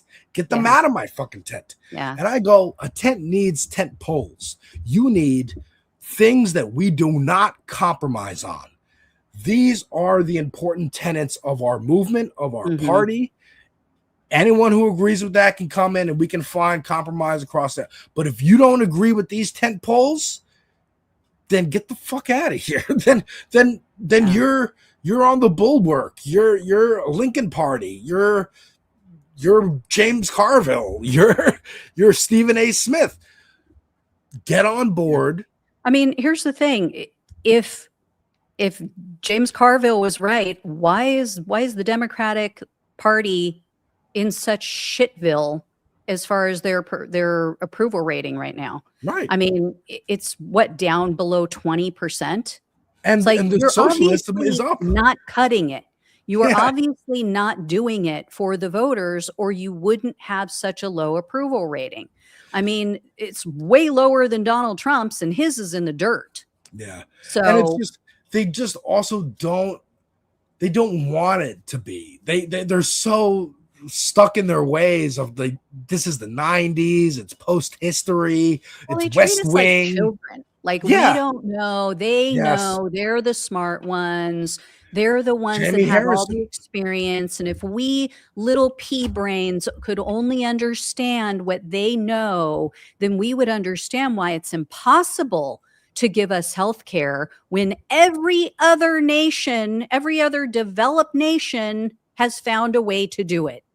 So it's just obscene. And like I said, I feel like the longer we continue down this road with the Gavin Newsoms, with the Elisa Slotkins, or however you pronounce her name, all of these moderates, we are going to end up with more Donald Trumps. We are going to end up with Don Jr. as the next president, or JD Vance or whomever, because we're not offering a legitimate alternative to what they're promising, which we all know is bullshit. Mm-hmm. Now, here's the caveat to that. Now that we have lived through 4 years of unadulterated MAGA policies, unadulterated Donald Trump, we might, Gavin Newsom has a shot because the country is so desperate. But again, we will win the battle and we will lose the war. Yeah. So if we keep doing this, I so often, and I think I've said this on the show before, but so often I feel like Jerry Maguire. I'm like, help me, help you. Like, do you want to just get out of this for 4 years, or do you want to get out of it for the next 12? Yeah. Like, because that's Possibly what we're permanently. looking at. Yeah. And look at the damage that Donald Trump is doing. It's some of In this is 2 going to be years. permanent. Yeah. Some of this is either going to be permanent, or it's going to take generations to undo and unwind. I mean, we have now made ourselves just a pariah in the world. Yeah. Like, we have pissed off so many countries, including our allies. Because he let's just say- blew up the world economy. Let's say we do. Let's say we get everything I want. Let's say we get everything I want. We get President AOC, Vice President Ilhan Omar. I don't know. We get socialism for everybody, free healthcare. Hell, we get free housing. We get free groceries. I believe your basic needs that you need to survive as an organism on this planet, as a human being, that you come out of the womb and you need to pay for rent, and you need to pay for food, and you need to pay for housing, and you need to pay for electricity. Those things should be covered. That's my beliefs. Yeah. That's far, far, far away from what anything realistic that's going to happen. But let's say I get that. The rest of the world is still looking at America like, yeah, you might be okay right now, but in 4 years, in 8 years, who knows? Because we're schizophrenic, we're bipolar. We keep going back and forth between, it's okay to you better watch the fuck out because we might nuke you, and we can't, and they just don't trust us anymore. They need a more reliable partner. We need to be a more reliable neighbor for the rest of the world. I like the way Zoran's saying this. A lot of progressives have been using the word neighbor, and I think that is a good way to look at everyone. We all are neighbors. We all live on this rock. We're all germs on a rock in space. All right. We're all organisms on a rock in space. We share this rock. Right. We're either going to learn to live with each other and share the rock, or we're going to blow each other up. Yeah. And the rock's going to be barren. Hell, the rock's going to be barren regardless in a couple million years when the sun starts to expand and the oceans boil and become acidic. I'm a science guy, but are we going to achieve the Star Trek future and be one planet? We all are united in this shared humanity and explore the stars, or are we going to be a backwards planet that eventually just decimates each other with war, and we are living in some Mad Max, Last of Us type future, and then that's it, and we dwindle and die. That's where we're headed with AI. People don't pull their heads out. Once again, AI also, like the AI billionaires really think that, like, oh, we'll have AI to be our, servants at our resorts and our private islands where we do Epstein stuff. And everyone else will either be a worker who is happy to be a worker, or you're going to be in jail and you'll be a worker because you'll be a slave. And you'll be in jail, and we'll license you out as a prisoner to different companies to work warehouses or whatever it is. That's the plan. That's the goal. Not to sound like SNL's version of Tucker Carlson. That's the goal. That's the rule. But that is the goal, and we got to save it. We got to stop this. And I think, again, Democrats are not offering anything but Cory Bush, not Cory Bush. We love Cory Bush. Cory Booker, hours-long speeches on the Senate floor and then voting to confirm Donald Trump's nominees anyway. We're not falling for this anymore. They're not falling for it anymore. Like you said, Jennifer Welch was resistance lib day one with the pussy hat at Washington. And then now 2024, where are you? Where's Rachel Maddow? Where's the feeling that we can fight back, that we could fight back? This fake fighting back, they never really did, but they didn't even pretend anymore. Like you said, they just acquiesced. I guess he's here. Kelly Clarkson, we'll perform at the inauguration because this is just a new standard now. And I think in the last year was Carrie Underwood, not Kelly Clarkson. Let's not slander besmirch. Kelly Clarkson. I don't mean to besmirch Kelly Clarkson. I want to address a comment we got here from Shari Kitts, who says, we'll never vote for a Democrat again because they're pushing these communism and absurd policies. So Shari Kitts, please tell us in the chat what communism is. I mean, and not a vague description. I want to know literally what communism is, and then I want you to tell me how that differs from what Donald Trump just did in taking ownership of several different mega corporations in the United States. That's true. He did do that. He did do a little bit of communism. If Shari can pull that out of her ass. But Shari, it's okay. You don't have to vote Democrat in your life. That's all right. I want you to have health care. I want you to have health care. I want you to have housing. Yeah. I want you to have horrible, isn't it?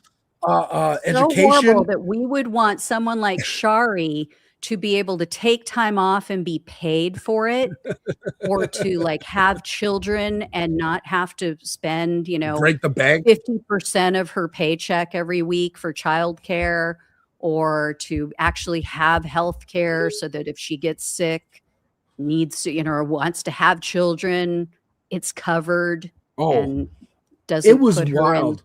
Last night I'm watching this. I know we've gone 2 hours now, and I'm happy to keep going a little bit, but I don't know what your schedule's like. But last night I'm watching a little video by Olayemi Olurin. Democrats are the party of hate and division. Okay, Donald Trump voter. Yeah, the Democrats. Yes, we hate Nazis. We hate Nazis. We do. Did you know that there's a bee?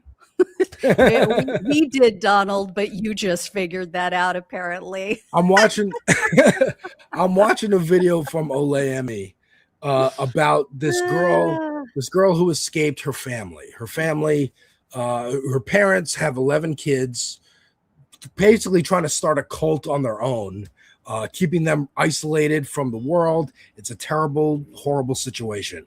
The eldest daughter and the second eldest got out, and they're making TikToks to kind of, hopefully, if the kids can sneak technology, see that their sisters are still trying to get them out, right? Of course, the cops aren't doing anything because the cops are fucking useless. This girl who has been isolated her entire life just got out and is just trying to like make her way in the world with her other sister and save the rest of her siblings, is going, I don't know how anyone can afford to have one kid, let alone 11. I don't know what my parents are doing to make that money to take care of them. And, you know, Trump's out here, not really Trump, more like J.D. Vance, Peter Thiel, Stephen Miller, the white supremacists coalition are out here being like, bro, we want you to have babies, white women. Have as many babies as possible. We want to take away your rights to no-fault divorce, so you're stuck in relationships. So you have to have kids because we want more white people in this country because we're afraid. Yes, Pinkerbell, thank you. Plus paying surrogates. It's insane. Insane. But how is anybody going to afford that? How's anybody going to afford the babies you want them to have, Stephen Miller? How's anyone going to afford the babies you want them to have, J.D. Vance? And J.D. Vance, your wife's Indian. Are you not polluting your pure white bloodline? Yeah. I don't Let's know. hope they look like her and not him. Jesus Christ. I know. I mean, hell, a walking tampon. I don't know if you might want to end with this clip, but I'm going to send, this is Nick Fuentes talking about, and just, I love this clip because it's so revealing of just how much Oh, hold on. I have to share this. Did you see this one from Ghost Dog TV? I'll just block you lying sacks of waste instead. Oh, Ghost Dog's a homie. Ghost Dog's in the This Space chat all the time. Oh. He's talking about like the other chatters who are being dicks. Oh, okay. I thought you were talking about us. I was like, No. well, Ghost Bags. when you're Ghost afraid Dog's of good. people. Ghost Dog's the homie. But yeah. Oh, Nick and somebody Fuentes. else did say, which I want to clarify. They were saying, you know, something about Jennifer Welch. So I did want to clarify what we're saying about Jennifer Welch is she admits this herself. She was a traditional resistance lib who went along with everything the Democrats said, was vote blue no matter who. And now she has become more of a Bernie bro progressive, understanding that the Democrats, many of them, are bought and paid for by corporate interest, by Israel, and it just is, it's a waste to back those types of people, and we have to hold them accountable, and we have to move towards more progressive policies in order to take back the country. And looking to different what leaders I was saying too, earlier. like, you're right. And what happened was like 40 years ago, after Reagan's popularity and then George Bush Sr. getting elected, Democrats made a calculation. They said, instead of listening to labor and unions and the people, we are going to do what Reagan did and kowtow to the CEOs. We're going to kowtow to the CEOs because we believe, and it seems to be working, money outweighs people power. And it did. It worked. Clinton got elected. They did NAFTA. They had a booming economy for the CEOs in the 90s. And then Bush got elected in 2000, started the wars. And then Obama kept that torch going and said, okay, we're going to bail out the banks. We're going to pretend that everything's hunky-dory on race because I'm here. I'm the black face of the Democratic Party, the corporate party.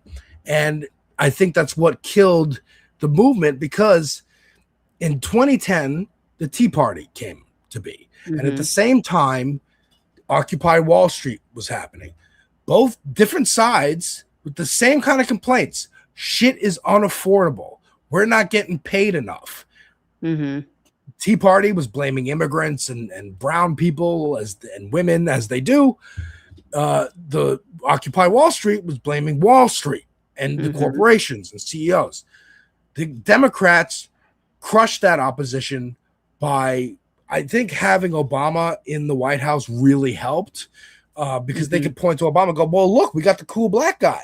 And the cool black guy is saying hope and change. And the cool black guy is making marriage equality happen. It feels like progress is happening. And so people could eschew and say, we don't even know what they're talking about, those Occupy people. But the Tea Party, they had that grievance because the grievance was racism.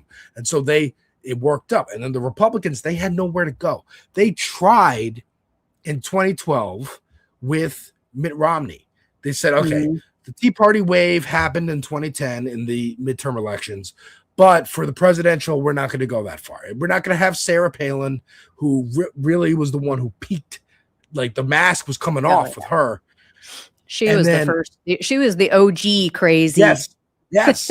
She was the one who broke the dam and had people go, oh, you could say this in public? Oh, we could actually express our racism and actually maybe win. And it did. You can be certifiable and be a politician. And then in 2012, they said, no, we want the straight laced. We want Mitt Romney and Paul Ryan, the corporate guy, and they lost. So what did they do after that? They even kept trying, because in 2016, who was the front runner initially? Jeb Bush, Marco Rubio. Remember, Marco Rubio was the everybody guy. Laughed. Nobody thought Trump had a shot at winning. But then Trump spoke their language. He said, I paid all these motherfuckers on this stage. I donate to all these people, and I know how to not. They said, you don't pay taxes. He said, that's because I'm smart. I know how to cheat the system. He was the first one to get on stage and call out the truth. Right. And say, and of course, the Iraq war was horrible, blah, blah. Let alone he's cheering it on as it's happening. Yeah.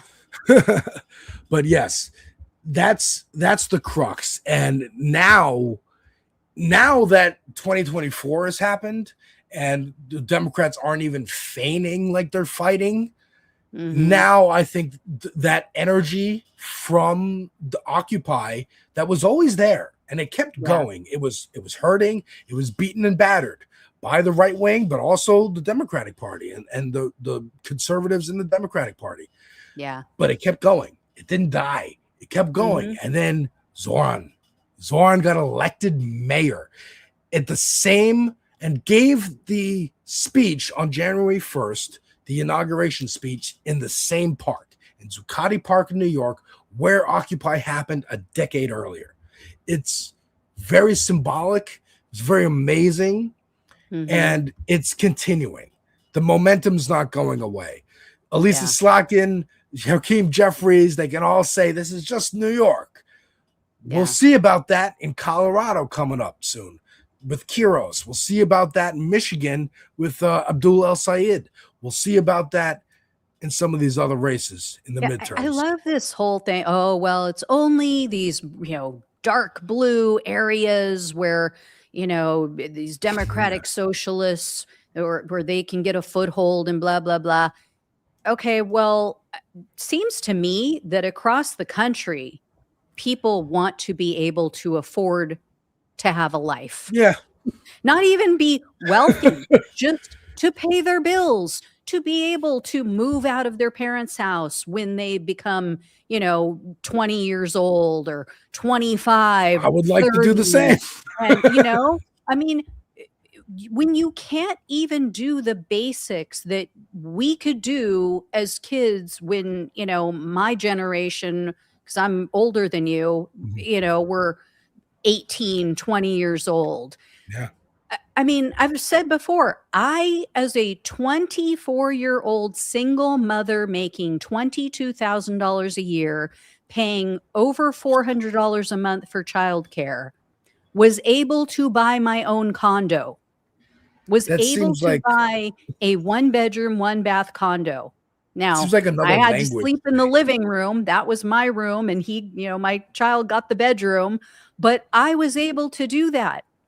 There's nowhere in this country that You make could do that $22,000 today. a year. You can maybe afford to like get your own dinner while living in your parents' house, but no way you can move out with 22. That's amazing. Yeah. That's amazing. Yeah. And it's just a matter of the government shifting its priorities.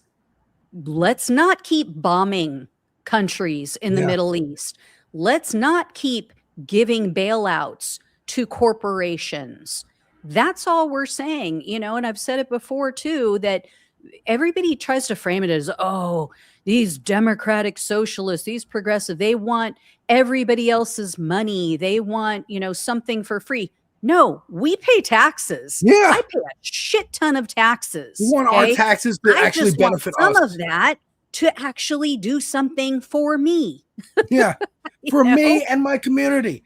I want my tax money to help me and my fucking community. I don't want my tax money to line the pockets of Donald Trump, Elon Musk, Jeff Bezos, because corporate welfare. Oh, they'll get that.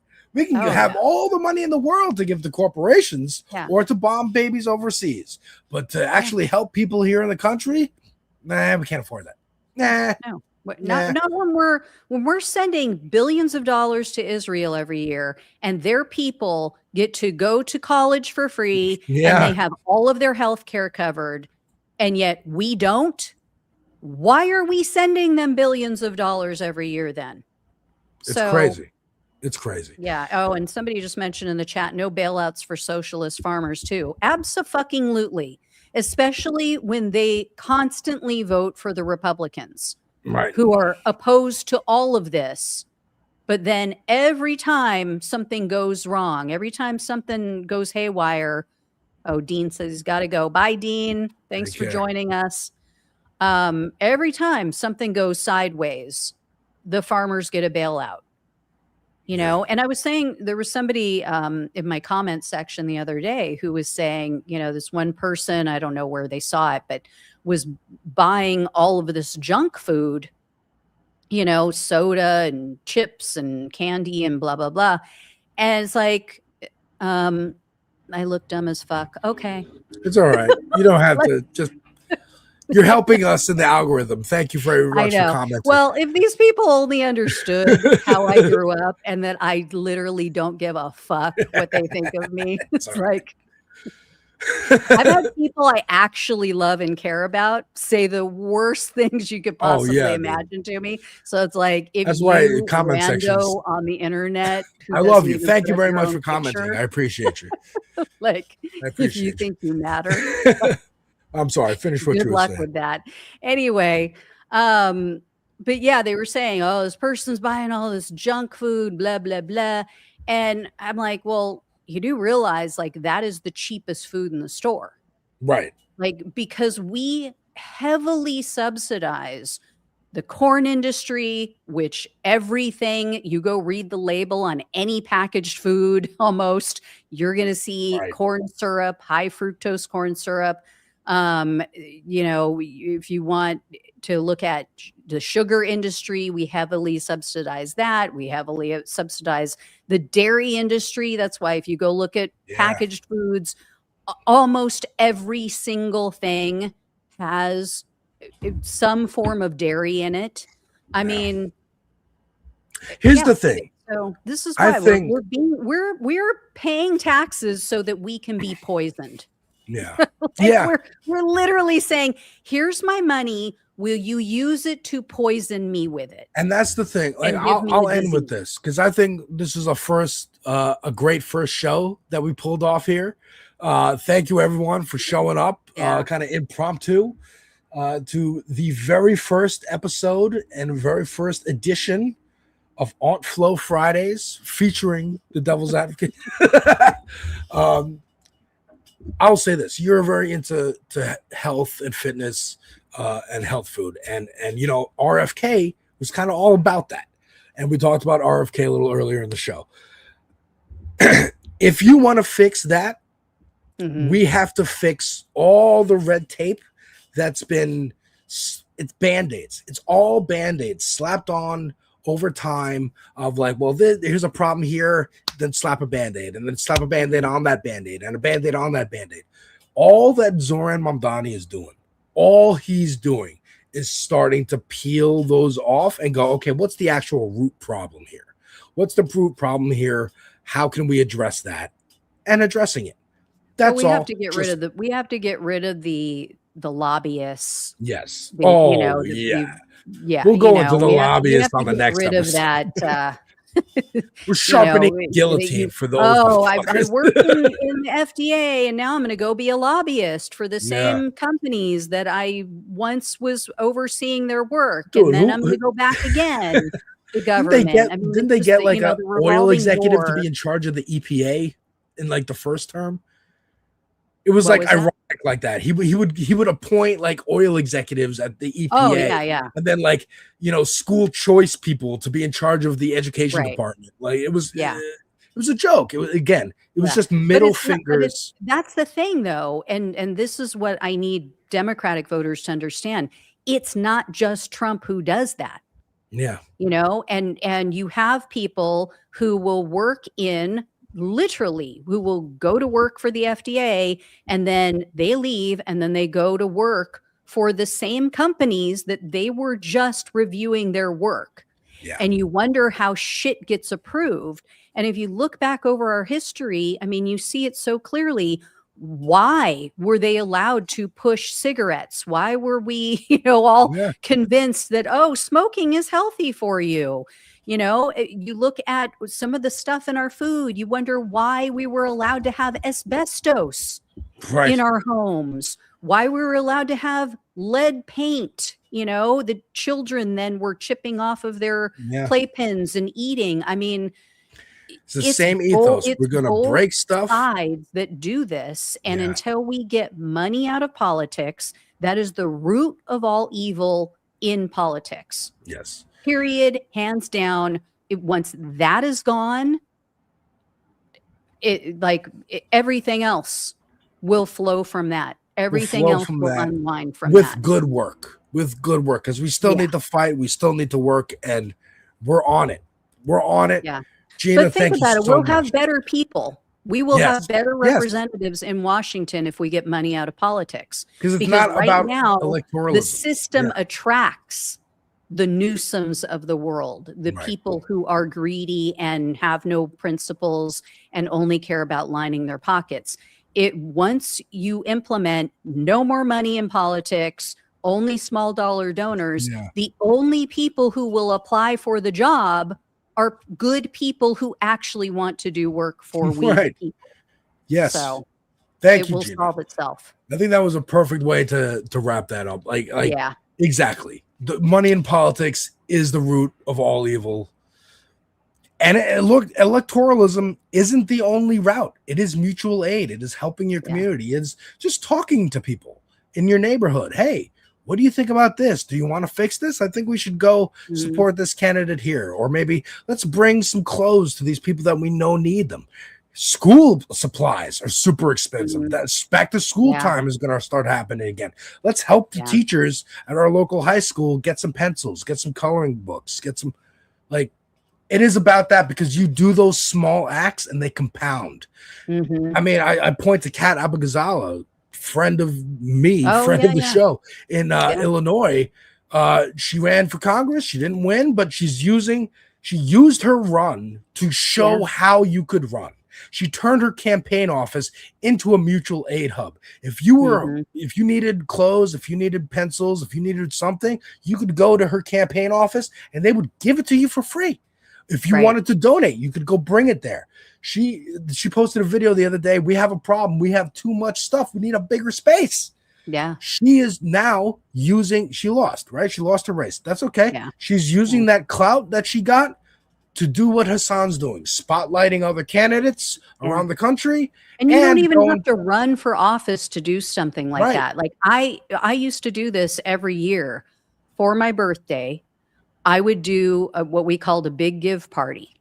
So I would invite everybody in the neighborhood all of my friends and family, and I have a massive Italian family. So I'm talking aunts, uncles, cousins, the fake aunts, the fake uncles, Right.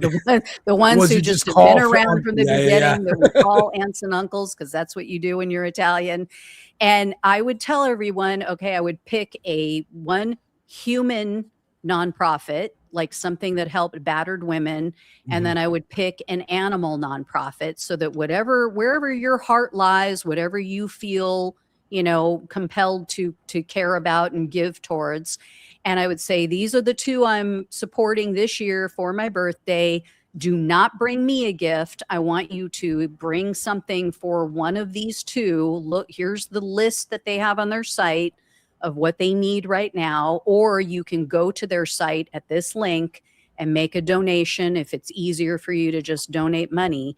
And everybody was welcome. And we would just throw this big blowout and have tons of, home cooked Italian food and all kinds of stuff. Like, how Get we involved do. in your communities, folks. That is an awesome thing to do. That's the spirit. That's the spirit. That's the socialist spirit, if you will. Folks, thank you so much for watching, everybody. Thank you, Gina, for coming up with this idea, inviting me to be a part of it. I'm going to throw my channel link in the chat for everybody. Yes, please do. I will I'll put it in the show notes too after we're done. And next week we will figure out. We'll keep banging on all cylinders every week. Okay, we're gonna get better at this. I appreciate you being here, Gina. And thank hopefully you so we can much. get some guests too to join us. Absolutely, we're gonna get some guests. Of course. Yeah. Thank you, folks. Yeah, we'd love Thank to you, have Gina. Kat on. Maybe you can reach out to her and I will see definitely if she'll try join again. us. Yeah. All right, guys. Thank you all so much for watching and listening. As always, subscribe, share, like, give us all that love. We appreciate all of you. Appreciate you hanging with us, and especially us getting started a little bit late because of our technical difficulties. So thank you. We went even an hour longer, so we're good. We made up for it. Yeah. Hopefully we more than made up for it. But for anybody who had to bail early and got here at noon, and our bad, we got it down now. We figured it out. All right. And folks, I'll be this weekend. I'll be putting up a review for Supergirl because I'm going to go see that tonight. I'm very excited. Cool. And we're going to be talking about how woke it is. Take care, folks. Thanks, Alex. Thank you all, everybody. I'll see you guys next week.